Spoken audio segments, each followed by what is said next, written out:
So Anita's got a new thing now. She isn't just talking about games anymore. Now she's talking about movies too. This should be good. From True Lies to American Sniper, from 24 to Call of Duty Modern Warfare. A movie about spies fighting terrorists. A true story about a guy in the Iraq War, I believe. Maybe Afghanistan. I'm not entirely sure. I don't remember. A TV show about fighting terrorists. And a video game about war in the East. Yeah, that's what you get when you go out to make those sorts of things. Western media is full of images of evil brown people who need to be wiped from the earth by noble, righteous white men heroically fighting for freedom and justice. So what is it that you have a problem with? The fact that Arab terrorists are being portrayed by Arabs as Arab terrorists? The fact that the heroes are the white guys? Or is it just the fact of, like, saving people? Is that what you have a problem with? And sure, it's so commonplace by this point that maybe you don't even bat an eye at old-fashioned American Islamophobia in our media.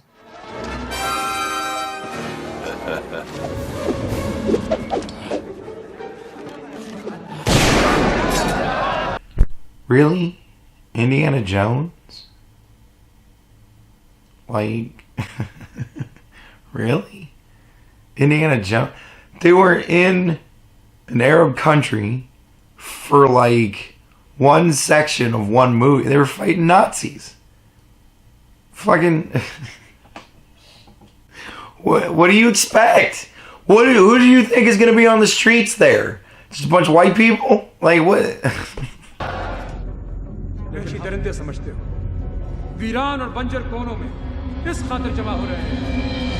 Well, originally, the Iron Man story, unless I'm mistaken, was in Nazi Germany. So, since they did the whole Captain America thing, or they were going to do the whole Captain America thing, where he was going to actually be in Nazi Germany, and then he was going to have to come forward in time to modern day, to where Iron Man is, where we have more believable this kind of technology. You need to make it relatable to now. You can't still make it Nazis. He's not going to get fucking caught by rednecks in the South. He sells munitions to countries. He's going to go to war zones. Where's the biggest war zone nowadays?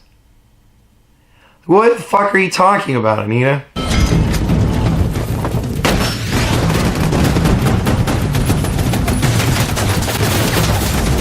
That's a true story of shit that happened in an Arab country.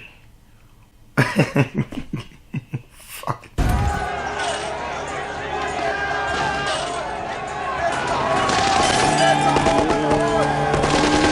That's in Yemen.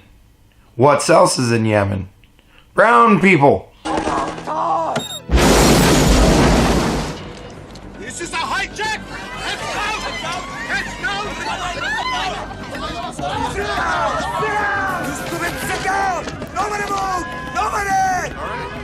God damn, it's almost like those movies were predicting the future.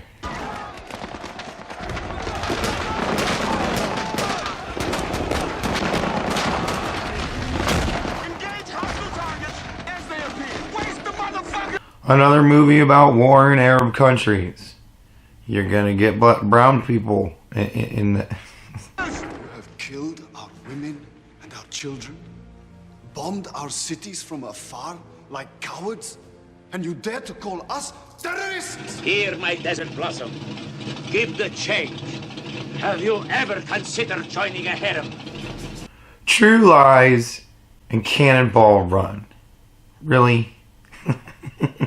Like, both of the movies are practically comedies. Cannonball Run certainly is a comedy.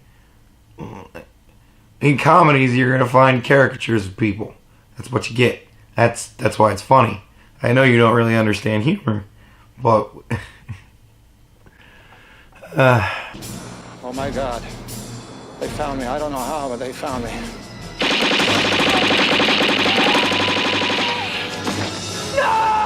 What? Back to the Future? Okay. before, when I said about Indiana Jones, it was kind of ridiculous. This is fucking outright stupidity. Libyan terrorists, sure, they could have been Russians that sold him nuclear material, right? Like, yeah, why not? Okay, whatever. But it is literally 2 scenes that a grand total are about a minute long. Like, hardly the focus of the film. Come on. Even that beloved comedy classic takes a moment to toss in a few scary brown men to menace and terrorize our white heroes. To menace and terrorize. Oh my god. 2 scenes. They didn't even actually kill him. Haha. Because fucking when you can tell time, when you know what's in the future, you can't lose. Unfortunately, we can't hop in Doc Brown's DeLorean and undo all the harmful representations of Muslims, Arabs, and Middle Easterners that have haunted our stories since, well, basically since the Crusades. It's also a shame we can't go back in time and undo all the horrific things that those people fucking did that caused that stereotype to come about in the first fucking place. But we can try to make sure history doesn't keep repeating itself. Okay, maybe that's not entirely fair. In some ways, things have changed. Once upon a time, non-white actors could hardly get any work in Hollywood at all. These days, shows like Homeland and movies like Executive Decision are providing some brown actors. Executive Decision? That is an awful young Kurt Russell there. Like, that's hardly these days anymore. With ample opportunity to portray scary terrorists who get gunned down while screaming something absurd like "Death to America." It's Allahu Akbar. They care far more about God now than they do about Americans. It's all Western people. They just hate all of us now. It doesn't even matter if you're not actually of Middle Eastern descent. If you're vaguely brown, you can stick around to play bad guys.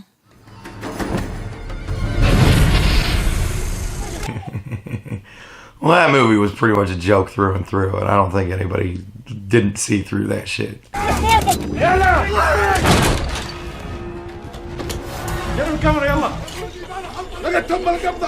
Movie about terrorists. What do you expect them to be?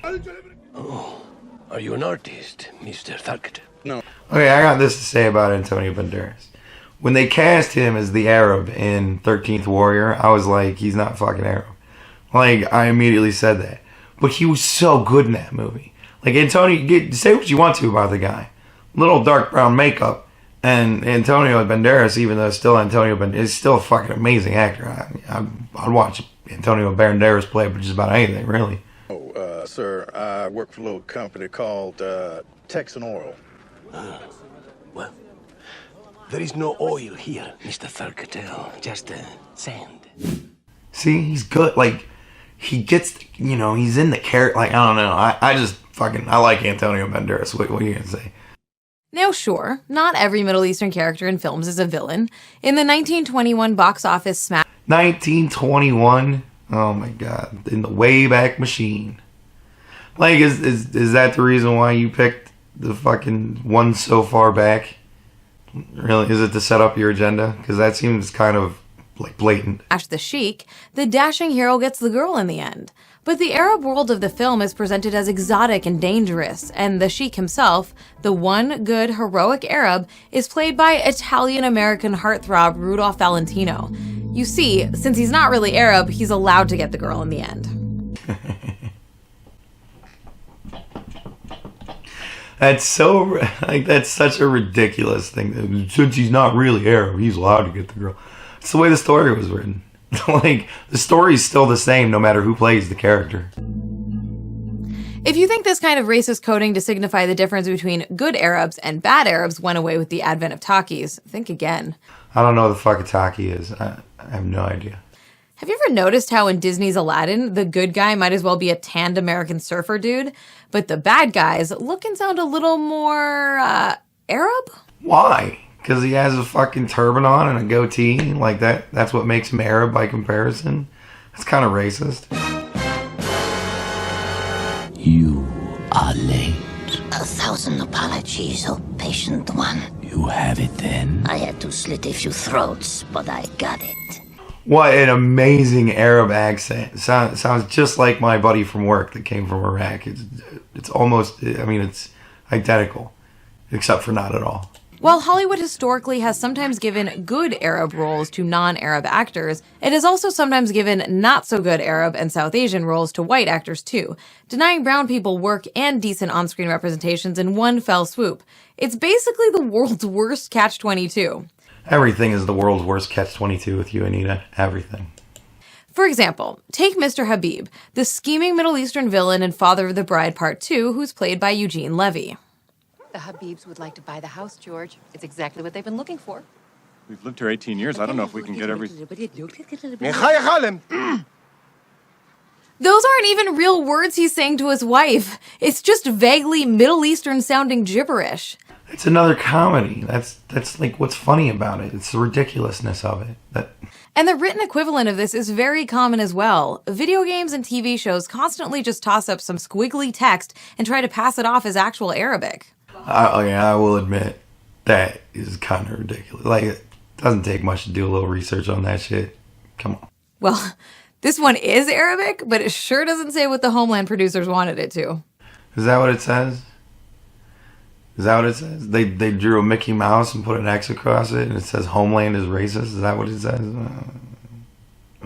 Okay, well, whatever. I'm sure that's exactly what they wanted it to say. Otherwise, they wouldn't have fucking put it in the show. As insidious as it is to flatten entire cultures and populations into the land of squiggly writing, there's nothing so pervasive and damaging as Hollywood's tendency to constantly portray vaguely Middle Eastern people as generic terrorists. It's so common that on screen, brown skin has practically become synonymous with bad guys who have little or no character development beyond hating America and freedom fries. The bad guys don't need character development in movies like True Lies. They just need to be bad guys. They're not trying to tell a fucking award-winning story. It's goddamn True Lies. It's a fucking Arnold Schwarzenegger movie.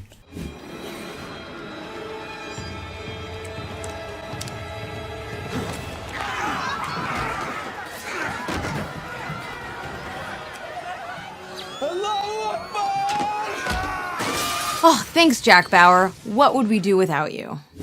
Probably die in a fiery subway explosion, I imagine. One of the biggest problems with this is that it erases the actual lives and cultures of Middle Eastern people and leads many Western viewers to lump all of them into the same group.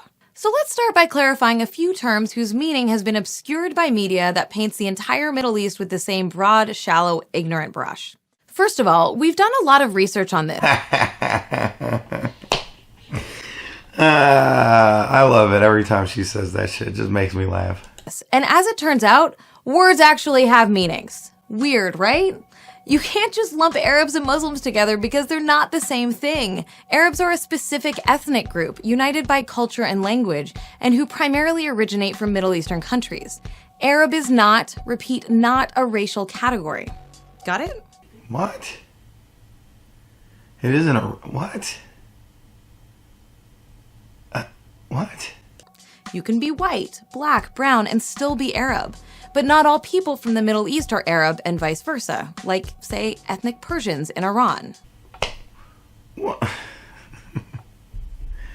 Yeah, but we're talking just specifically the bulk of the, like,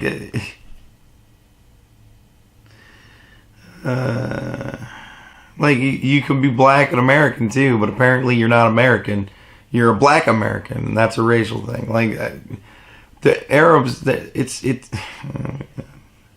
whatever. I mean, I guess technically they're not really a racial category whenever you're checking a little box. Generally, they fall under white. Funny that. A Muslim is someone who practices Islam, a religion with over 1.7 billion members spanning a vast number of ethnic and cultural identities.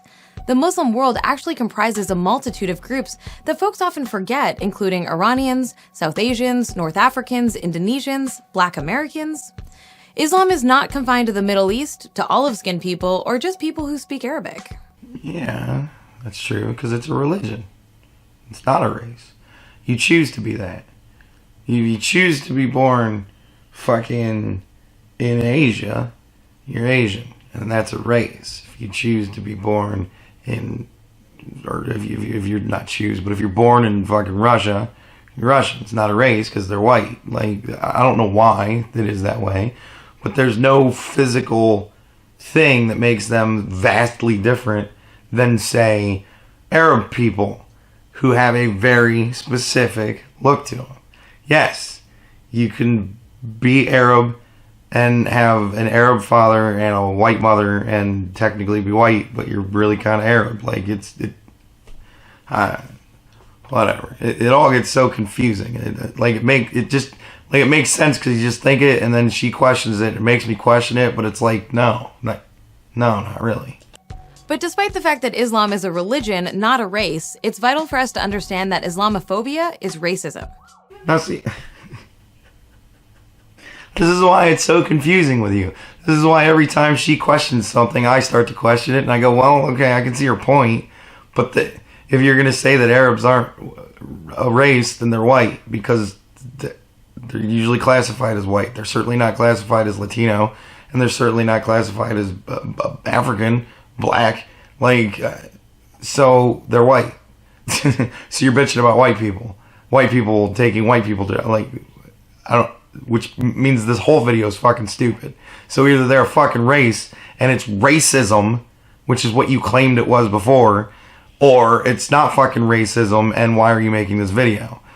But Islam is a fucking religion. You choose to be a part of Islam. You don't choose to be the race you're born into. Therein is the fucking difference. Like, it's not a fucking race. God, you fucking retarded. So retarded. Like, you just contradict yourself constantly. Even though Islam isn't a race, it's still, what? If you've been paying attention this far, you might be asking yourself, if Islam isn't a race, then how can Islamophobia be racism? No, I'm asking how retarded you seriously are at this point. The answer lies in another ism, one many Westerners aren't particularly familiar with. That's Orientalism. In short, the term Orientalism refers to how, for hundreds of years, Western artistic and academic history has perpetuated an ignorant and prejudiced view of the East. A view rooted in the idea of Western culture as inherently more advanced and enlightened, and Eastern culture as inherently more ignorant, irrational, primitive, and often highly sexualized. Stereotypes come from somewhere. Again, Muslims come from many different races and span a myriad of cultural identities. Yeah, therefore not making it a race. In fact, the former president of the Islamic Society of North America is a white woman, Dr. Ingrid Mattson. But let's be real, nobody who spreads the hate of Islam is talking about white ladies. Until they start strapping on suicide vests and blowing up children at concerts. And then believe me, we're all gonna bitch about that too. Western media has contributed to a level of ignorance so great that for many people it has resulted in equating Islam with scary brown people, particularly scary brown men from the Middle East. It's been so effective that most of you probably didn't even know that this man isn't Muslim, he's Sikh.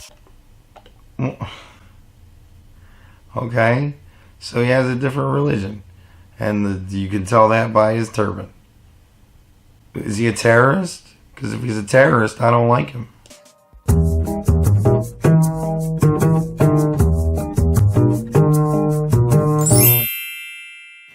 It isn't just film and television that perpetuates this kind of ignorance. Here's comedian Kumail Nanjiani on how video games often don't put in even the absolute bare minimum of effort or research when representing the Middle East, or South Asia for that matter, which is not the same thing as the Middle East. Okay, so this next clip got this video banned in all countries. So I had to cut it the fuck out because it's just a little comedy bit that's not worth being banned in all fucking countries, because what the fuck is the point of doing a whole video then? So essentially what the joke is that they spent so much time and effort on Call of Duty or whatever the fuck the game was. You can see his hair. They made it to where they sweat when they run. Their shoelaces bounce up and down, but they couldn't go so far as to Google what language they speak in Pakistan.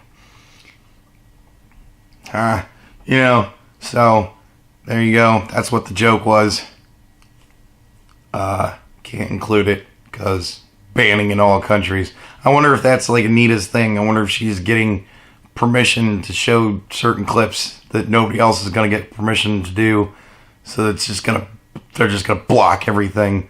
I wonder if she's working in conjunction with Viacom. But yeah, I don't know. So there you go. This is take two. We'll see if this one gets accepted. First of all, that was actually really fucking funny. And that's a really good point. Like, if you're going to put that much money and time and effort into a game, really, like, get the goddamn shit right. It's the details that matter, and it just makes you look fucking stupid when you don't nail it. Modern films, TV shows, and games definitely perpetuate Islamophobia, but it's no exaggeration to say that ignorant representations of people from the Middle East in Western media date back for centuries. Orientalist paintings of the 1800s were often characterized by overly sexualized depictions of daily life, and Romantic Orientalist literature of the late 1700s and early 1800s served to justify European imperialism by presenting Middle Eastern people and cultures as inherently exotic and strange. Well, if a culture is completely different from yours, that makes it exotic and strange. So there's a conflation of Arab with Muslim, and because our ideas about Islam are so deeply linked to stereotypes about terrorism and violence, both of those categories are associated with masculinity and men. Stereotypes come from somewhere. While many male Muslim actors in Hollywood can only find work playing bit parts as evil terrorists, Muslim women are often erased altogether. The very real advances that Arab women have made in many parts of the world are ignored because depicting them would complicate the simplistic racist narrative about Arabs and Muslims that Hollywood continues trying to cash in on. It's almost as if we don't know how to contend with women as real people. Say what? Actually, it's almost as if we're trying to depict everyday life. And everyday life in Arab countries, women are fucking oppressed, and they don't really play roles in society. So therefore, they don't really have parts, because their part is Arab woman walking down the street, because that's what they do. Like, filmmakers and TV producers know how to objectify women, how to prize them for their physical attributes and their appearance. The stories we allow ourselves to tell about the Middle East don't allow for the same kind of easy objectification of these brown women's bodies, and so we resist including them at all. Like, it's it's so ridiculous. It's not the oppression. It's not the fact that, for the most part, women are held back fucking severely in these countries. It's not the fact that they don't really lead terrorist cells, because that's ridiculous, just because of the culture. So if you're trying to accurately depict the culture, to say that women should have a more open role in it, that's not really depicting the culture. So if you wanted to do that, I mean, if you wanted to just do that, you could just throw women in roles and say, hey, we'll just sexy them up a little bit, and then we'll have a fucking whatever character you want to do. But that's going to be a problem too. So it's because we can't make them sexy enough. We can't, because burqas aren't as hot as skimpy little outfits, so that's why we don't use them. It just doesn't make any sense. You just make no sense. Like, the forest has trees in it, Anita. It isn't just that one tree. Mom. At least we can thank 24 again for casting the great Iranian actor Shohreh Aghdashloo in season 4 as a Muslim terrorist who is also a wife and mother. But there are artists, critics, and writers who are out there speaking about what it means to be the target of all this anti-brown racism. And a lot of the most interesting critiques are coming from Muslim women themselves. Crap, I think I missed a call. I wonder if they left a message. Just amazing acting.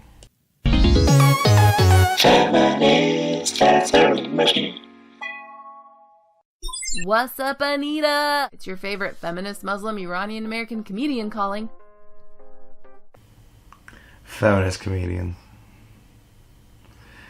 This is gonna be great. I was just thinking, how come in all the terroristy movies, you know, the ones where brown people are in, why are we always late to all of our terroristy adventures? Do you know what I'm talking about?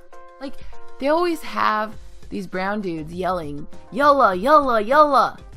Yalla just means hurry up. It's like a thing you say when you want somebody to hurry up. Yalla, let's go. Yalla, kids, hop in the car so we could go to school and get in on some wicked adventures against Claire Danes and Homeland. What is the deal with that?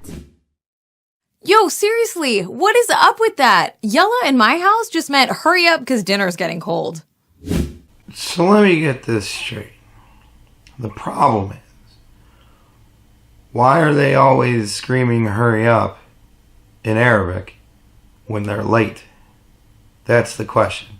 That's the amazing critique coming from Arab women. Why are they always screaming hurry in Arabic when they want to hurry up? You guys are fucking retarded. You guys are seriously fucking retarded. There's tremendous harm in centuries of images that reduce entire nations, cultures, and religions to the status of subhuman savages. As Jack Shaheen, the author of Real Bad Arabs, has said, politics and Hollywood's images are linked. They reinforce one another. Policy enforces mythical images. Mythical images help enforce policy.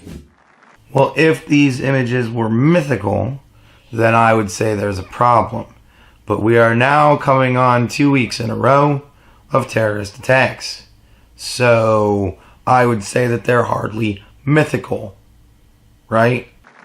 We will reinforce old alliances and form new ones and unite the civilized world against radical Islamic terrorism. Recently, during the 2016 presidential campaign, Republican candidates tossed around the phrase radical Islamic terrorism as if it were some kind of magic spell they could use to make votes appear out of thin air. You're saying radical Islamic terrorism as if you can magically make it something that doesn't fucking exist. Radical Islamic terrorist, radical Islamic terrorism, radical Islamic terrorism, radical Islamic terrorism. Islamic terrorism. Radical Islamic terrorism. Radical Islamic terrorism. Radical Islamic terrorism. Radical Islamic terrorism. President Obama, if you won't say it, I will. Radical Islam. The only reason tactics like these have any effect is that, to so many Americans, people in the Middle East have never been established as human beings with real lives, hopes, dreams, and struggles. It's because they're bad guys. You don't want to identify with the bad guys. You don't want to feel bad for the bad guys. It makes them far less bad guys. Like, they're just supposed to be bad guys. When almost every story you've ever seen about a particular part of the world paints the people who live there as monolithic, evil, and scary, you're a lot more likely to believe that it's actually true.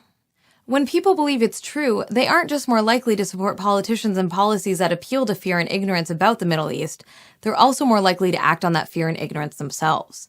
The Southern Poverty Law Center notes that the number of anti-Muslim hate groups tripled in the United States in 2016. The American Arab Anti-Discrimination Committee noted the same increase after the release of patriotic fever dream American Sniper. 2016 also saw a 67% increase in anti-Muslim hate crimes, and there's no question that Trump's racist, fear-mongering rhetoric has played a part in this surge of xenophobia and violence. I would like to see citations for all of your sources, because if there was one Muslim hate group and now there's 3, it's not really ridiculous.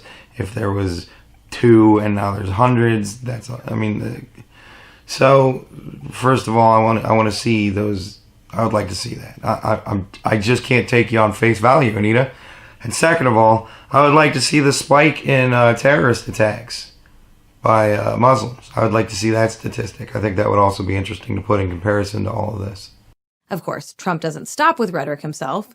Within the first 100 days of his presidency, he has repeatedly tried to push through bans preventing the citizens of several Muslim-majority countries from entering the United States. For 190 days. Just so that we could figure out a way to vet people better. That was the whole point of it. It wasn't like they were banning them permanently. Again, you seem to be confused on what actually happened, Anita. He dropped the U.S. military's most powerful non-nuclear bomb on Afghanistan. On the whole country of Afghanistan. The whole country suffered because of that one bomb. Ooh. And he fired 59 Tomahawk missiles at, I don't know, some Middle Eastern country while eating the most beautiful piece of chocolate cake. I was sitting at the table. We had finished dinner. We're now having dessert.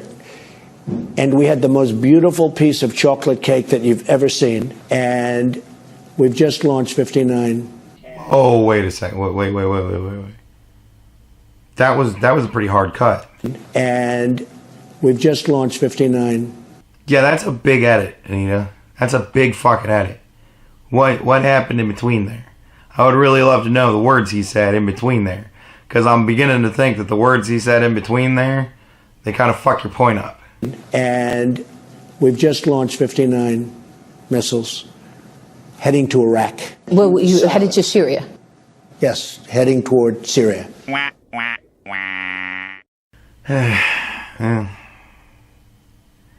Yeah. God damn it. Fucking. These little missteps. These little fucking. Just make you look stupid, Don. They just make you look stupid. Iraq, Syria, what's the difference? It was just one of those countries that the evil, scary brown people live in. Yeah, one of those countries where the scary brown people are attacking other people. Now, I can already hear the army of Richard Dawkins parroting anti-feminist Twitter users typing up their responses about how Islam is a religion dedicated to oppressing women.